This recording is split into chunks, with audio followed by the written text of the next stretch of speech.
새벽에 나오신 모든 분들에게 하나님께서 말씀의 능력, 기도응답 주시기를 소망합니다.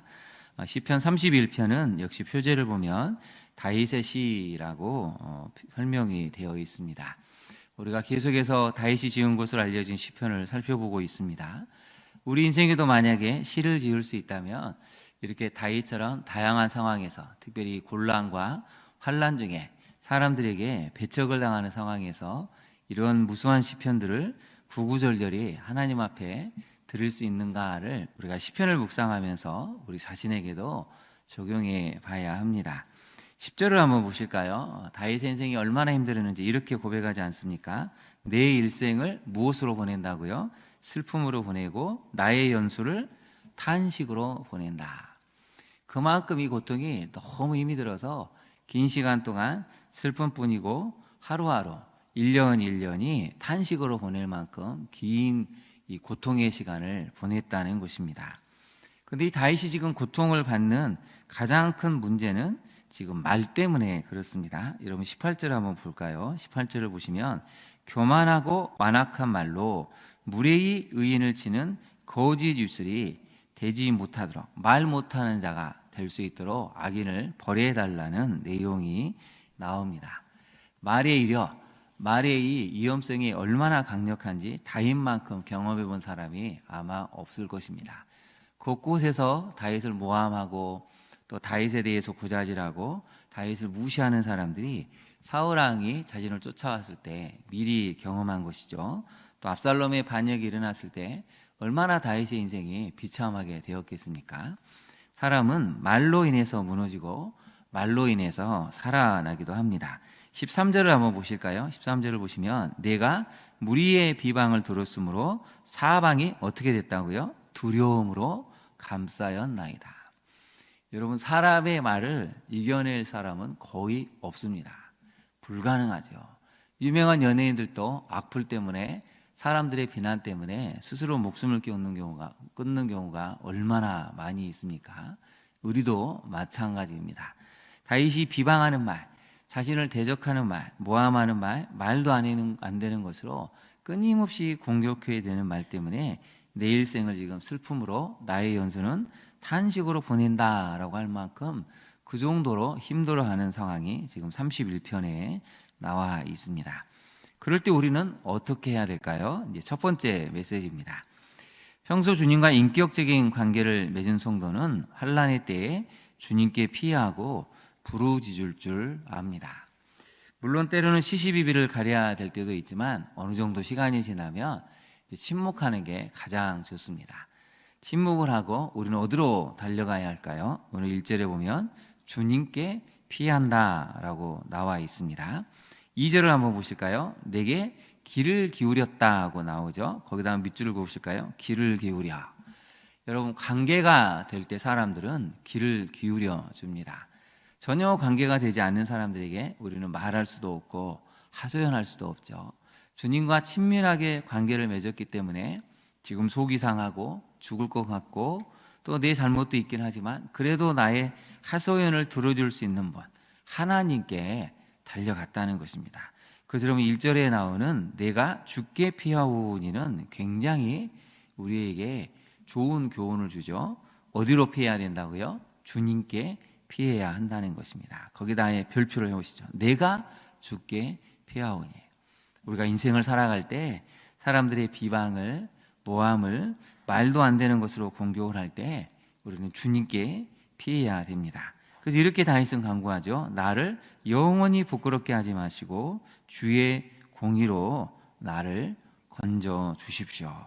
그래서 오늘 본문을 보면 산성이라는 단어가 3번이나 나옵니다. 2절을 한번 볼까요? 내게 귀를 기울여 속히 건지시고 내게 견고한 바위와 구원하는 산성이 되어 주십시오. 3절에 보시면 주는 나의 반석과 무엇이 된다고요? 산성이십니다.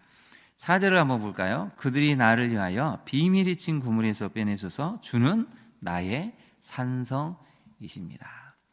대적들이 쳐들어올 때 1차로 방어하는 것은 큰 산성입니다.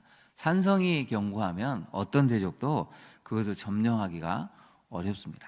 하물며 인간이 만든 산성도 어마어마한 방어를 할 수가 있는데 하나님이 나의 산성이 되시면 그 누구도 나를 대적하고 넘어뜨릴 수 없다는 것이 다윗의 고백입니다. 오늘 새벽에 나온 우리 모두가 이 말씀을 묵상하고 힘들고 어려울 때 주는 나의 산성이십니다. 2절을 다시 한번 읽어볼까요? 시작. 내게 귀를 기울여 속히 건지시고 내게 견고한 바위와 구원하는 산성이 되소서. 이 고백을 들을 수 있기를 바랍니다.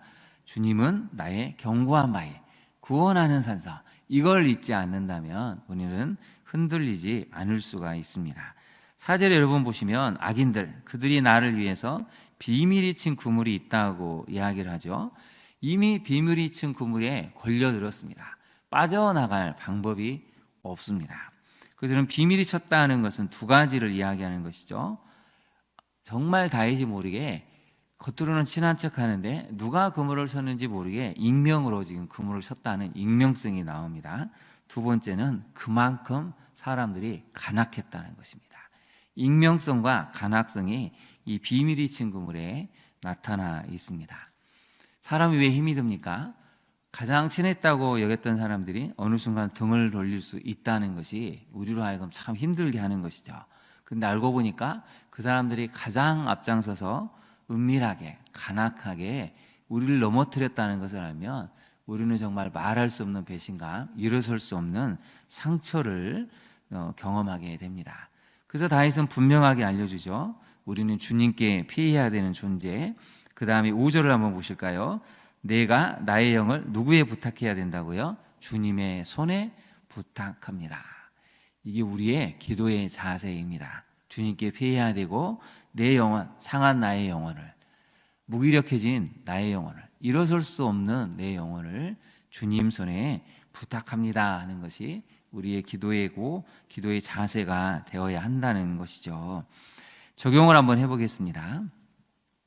평소 주님을 깊이 알고자 힘쓰고 있습니까? 그러한 삶이 고난의 때에 힘을 발휘합니까?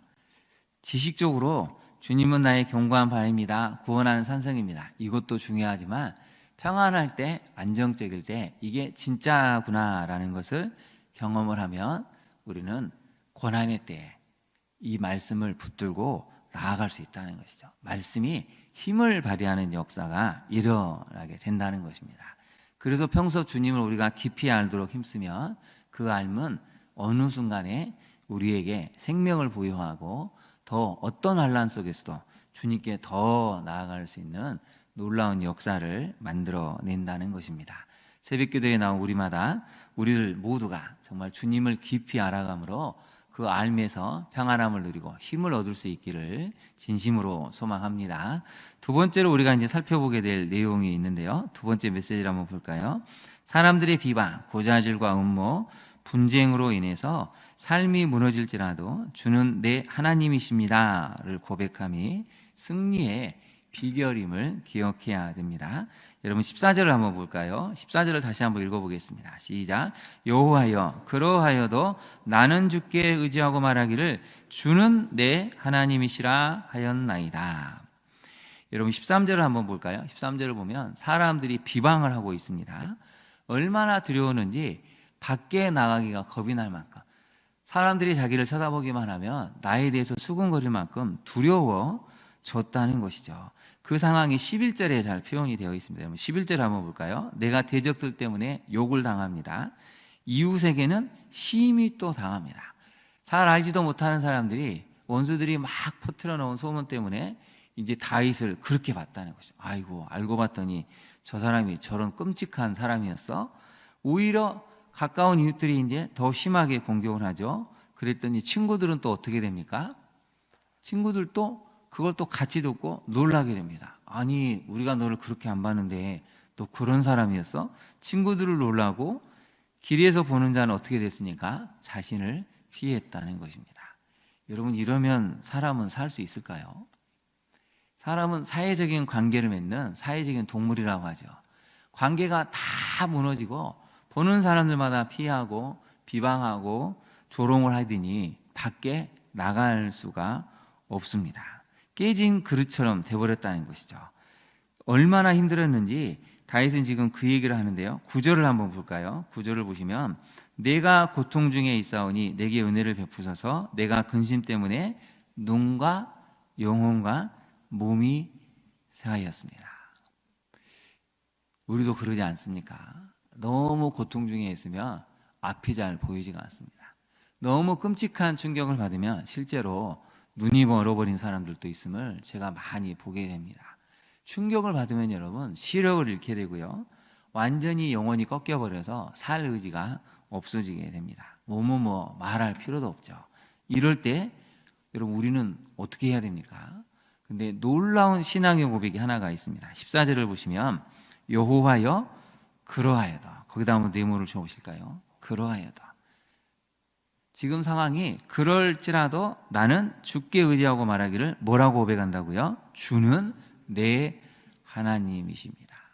여러분 신앙은 이것입니다. 다 무너진 것 같은데, 사람을 믿을 수 없는 배신감에 치를 떨 때에 더 이상은 내가 어떻게 해볼 수가 없구나, 이제 완전히 몸도 영혼도 눈도 흐려져서 일어설 수 없다고 생각하는 그때에 나는 주님을 의지해서 그래도 주는 내 하나님이십니다. 이게 여러분 진짜 고백입니다. 우리가 이 정도까지 가야 한다는 것이죠. 여기까지 가려면 시간이 좀 걸립니다. 그래도 분명한 것은 다윗은 이 고백, 그러하여도 나는 주께 의지하고 주는 내 하나님이십니다, 이 고백을 드렸기 때문에 그 모든 어려움과 환난을 마침내 돌파해내고 승리를 거둘 수 있었다는 것입니다. 여러분 오늘 하루 힘들고 어려운 상황이 닥칠 때마다 그러하여도 주는 내 하나님이십니다, 이 고백을 드림으로 그 상황을 이겨내실 수 있기를 소망합니다. 우리 한번 연습을 해볼까요? 그러하여도 주는 내 하나님이십니다. 같이 한번 해보겠습니다. 그러하여도 주는 내 하나님이십니다. 아멘. 이 고백이 매 순간마다 우리의 고백 될 수 있기를 진심으로 축원합니다. 다윗은 이러한 고백을 통해서 마침내 승리를 거두게 되었죠. 적용을 한번 해보겠습니다. 지금 비방과 말다툼으로 인해 상처받고 있습니까? 하나님이 내 하나님이심을 선포하며 묵묵히 이겨내고 있습니까? 그래서 여러분 오늘 우리가 두 가지 구절을 한번 집에 가서 묵상을 해봐야 되는데요. 15절을 한번 잠깐 볼까요? 나의 앞날이 주의 손에 있사오니 내 원수들 나를 핍박하는 자들의 손에서 나를 건져 주십시오. 19절을 같이 한번 읽어볼까요? 주를 두려워하는 자를 위하여 쌓아두신 은혜, 곧 주께 피하는 자를 위하여 인생 앞에 베푸신 은혜가 어찌 그리 큰지요. 여러분 우리 앞날은 사람들 손에 있는 것이 아니고 하나님 손에 달려 있습니다. 그래서 주님을 두려워하는, 그래도 하나님은 살아계시고 하나님을 경외하는 자를 위해서 쌓아두신 은혜, 주님께 피하는 자를 위하여 인생 앞에 베푸신 은혜는 말로 표현할 수 없을 만큼 얼마나 큰지를 다윗이 믿음으로 고백하고 있다는 것입니다. 그러하여도 주는 나의 하나님이십니다 라는 고백을 자주 드리면 우리의 영안이 열리게 되고 주실 은혜를 바라보게 되고 사모함으로 인해서 하루하루 견뎌낼 수 있다는 것입니다. 그러면 우리는 마지막에 그럼 어떤 마음의 자세를 가지고 살아야 할까요? 세 번째 메시지입니다. 하나님을 바라는 성도들은 주님께 삶의 의미와 가치를 두기에 같이 한번 읽어볼까요? 강하고 담대하게 살아갑니다. 여러분 24절을 한번 볼까요? 24절을 보시면 여호와를 바라는 너희들아 어떻게 하라고요? 강하고 담대하라. 새벽에 나오신 우리 성도님들 강하고 담대하십니까? 강하고 담대한 것 같은데 또 우리를 무너뜨리는 조금 더 센 어떤 위험을 만나면 또 우리가 위축이 됩니다. 여러분 강해진다는 것은 강한 것 같았는데 그 강함을 뛰어넘는 어떤 위협을 만났을 때 우리가 꺾이죠. 근데 다시 또 그것을 이겨내면 점점 더 강해져 가는 것입니다. 그래서 오늘 다윗은 알려주죠. 다윗도 무수한 위기를 겪고 무수히 많은 꺾임을 경험했지만 그래도 하나님을 의지했기 때문에 마침내 강하고 담대해졌다는 것입니다. 그래서 여러분 우리가 하나님을 바라본다면 오늘 24절의 말씀을 기억해야 됩니다. 강하고 담대함으로 이 세상을 살아내야 한다는 것입니다. 그리스도인들이 점점 더 약해지고 의기소침해지고 나약해지는 것 같습니다. 여러분 신앙은 야성을 갖는 것이죠. 어떤 상황이 올지라도 그래도 하나님은 살아계시다. 이 고백을 드림으로 강하고 담대해져야 한다는 것이죠. 다윗은 지금 그 이야기를 하고 있는 것입니다. 22절을 한번 볼까요? 다윗도 이 상황을 경험했죠. 내가 놀라서, 얼마나 지금 이 상황에서 놀랐는지 말하기를 어떻게 말했습니까? 주의 목전에서 끊어졌습니다 라고 이야기를 하고 있습니다.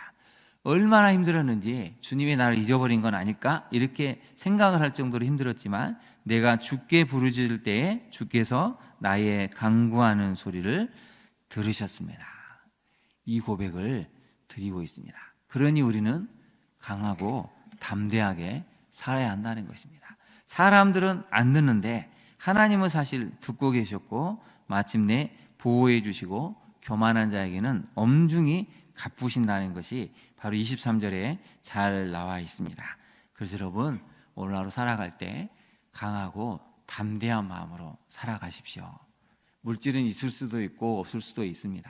사람들의 관계는 좋을 수도 있고 깨질 수도 있습니다. 그러나 변치 않으시는 하나님이 나의 상황을 알고 계시고 들어주신다면, 우리는 살아계신 하나님 때문에 강하고 담대함으로 오늘 하루 살아야 될 책임이 있고 의무가 있습니다. 강하고 담대하게 살아가심으로 이 다윗의 신앙의 고백이 우리의 고백이 되고, 우리를 쌓아두신 그 은혜를 경험해가는 오늘 하루의 여정이 될 수 있기를 진심으로 축원합니다. 기도하겠습니다. 하나님, 그렇습니다. 우리 인생은 하나님을 바라보며 나아가야 되는데, 우리는 자주 외적인 환경, 또 우리 내면의 상태 때문에 여러 가지 힘들고 어려움에 직면할 때가 많이 있습니다. 그러나 오늘 말씀을 기억함으로 우리의 상황이 어떠할지라도, 그러나 나는 주님을 의지하고 주는 내 하나님이시다, 이 고백을 드림으로 강하고 담대하게 살아가는 오늘 하루의 삶이 되게 하옵소서. 그래서 많은 사람들에게 이 시대에도 나의 인생을 책임져 주시고 나의 간절한 호소를 들어주시는 그 하나님이 살아계심을 증거하고 증언할 수 있는 증인의 삶을 살아가는 우리 모두가 되게 하옵소서. 예수님 이름으로 기도합니다. 아멘. 하늘에 계신 우리 아버지, 아버지의 이름을 거룩하게 하시며 아버지의 나라가 오게 하시며 아버지의 뜻이 하늘에서와 같이 땅에서도 이루어지게 하소서. 오늘 우리에게 일용할 양식을 주시고 우리가 우리에게 잘못한 사람을 용서하여 준 것 같이 우리 죄를 용서하여 주시고 우리를 시험에 빠지지 않게 하시고 악에서 구하소서. 나라와 권능과 영광이 영원히 아버지의 것입니다. 아멘. 우리 함께 기도하겠습니다. 오늘 말씀을 기억하고 성도들이 무너지는 가장 큰 이유는 다른 게 아닙니다. 말 때문에 거의 90% 이상이 시험에 들고 낙심할 때가 많습니다. 하나님, 우리가 사람의 말에 귀를 기울이지 않게 하시고 또 설령 잘못된 말이 돌아서 우리가 말할 수 없는 비방과 수치거리가 될지라도 다윗처럼 주님께 피함으로, 또 때로는 주님 앞에 침묵함으로 이 환난의 때에 주님이 우리의 상황을 알고 계시기 때문에 주님께 피하여 보호하심, 주님은 나의 반석이시고 든든한 보호자 되심을, 위로자 되심을 경험해갈 수 우리가 될 수 있도록 기도해야 되겠습니다. 또 우리 광양종합교회만큼은 정말 어려운 성도들을 바라보며 격려하고 위로의 말, 사랑의 말로 서로를 북돋울 수 있는 은혜로운 교회가 될 수 있도록, 무엇보다도 어떤 상황일지라도 주는 나의 하나님이시다라는 고백을 포기하지 않는 우리가 될 수 있도록 강하고 담대한 오늘 하루의 삶이 되게 해달라고 우리 시간 주님의 이름을 간절히 부른 다음에 기도하도록 하겠습니다. 주여.